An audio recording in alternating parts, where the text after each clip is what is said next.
Hello everybody, welcome to Arabella's Reading Corner, and today I'll be reading the story of Ferdinand. Let's check it out.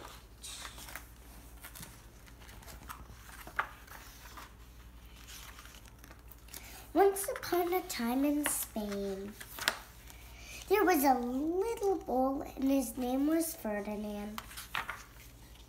All the other little bulls he lived with would run and jump and butt their heads together.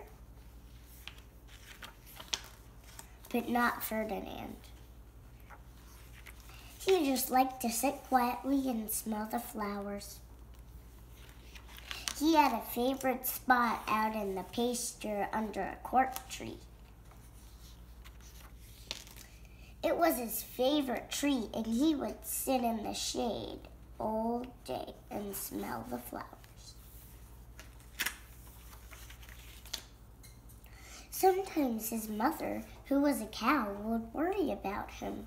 She was afraid he would be lonesome all by himself. "Why don't you run and play with the other little bulls and skip and butt your head?" she would say. But Ferdinand would shake his head. "I like it better here when I can just sit quietly and smell the flowers." His mother saw that he was not lonesome because she was an understanding mother, even though she was just a cow. She let him sit there and be happy.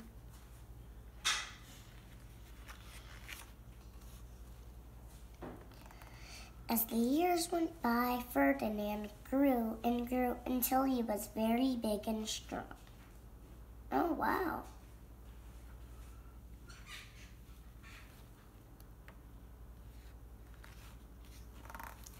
All the other bulls who had grown up with him in the same pasture would fight each other all day. They would butt each other and stick each other with their horns. What they wanted most of all was to be picked to fight at the bulls' fights in Madrid.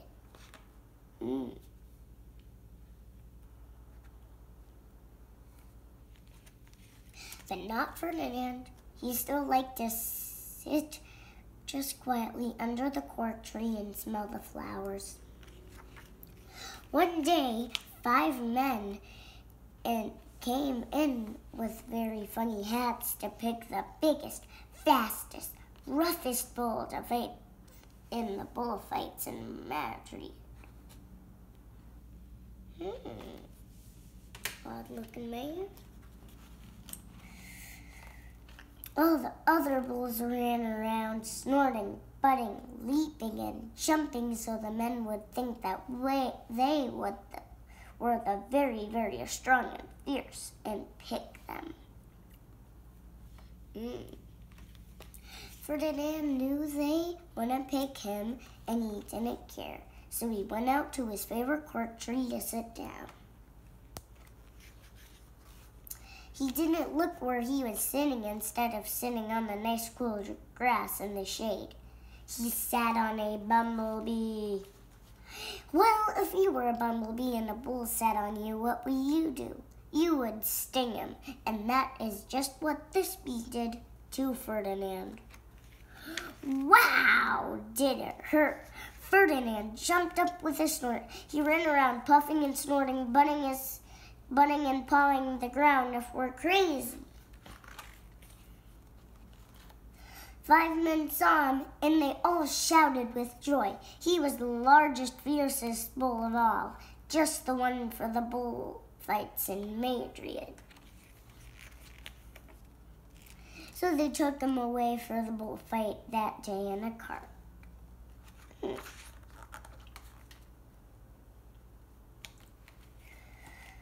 What a day it was! Flags were playing, bands were playing. All the lovely ladies had flowers in their hair. They had a parade into the bull ring.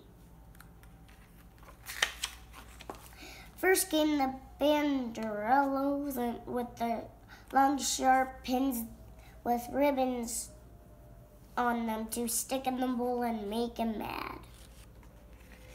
Next came the Pitticors, who rode skinny horses, and they had long spears to stick in the bull and make him madder. Well, that's bad. And then came the Major, the proudest of all. He thought he was very handsome and bowed to the ladies. He had a red cape and a sword that was supposed to stick the bull last of all. Then came the bull, and you know who that was, don't you? Ferdinand.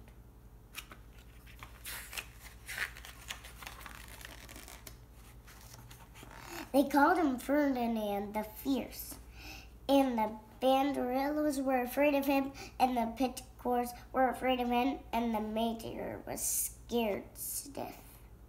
Oh, gee. Ferdinand ran to the middle of the ring. Everyone shouted and clapped because they thought he was going to fight fiercely and butt and snort and stick his horns around.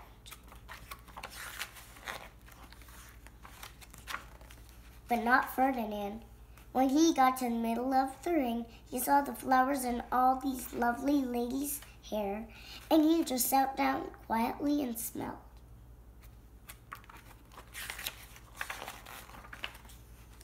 He wouldn't fight and be fierce no matter what they did. He just sat and smelled.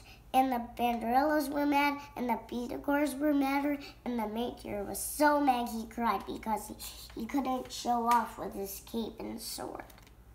OMG. So they had to take Ferdinand home.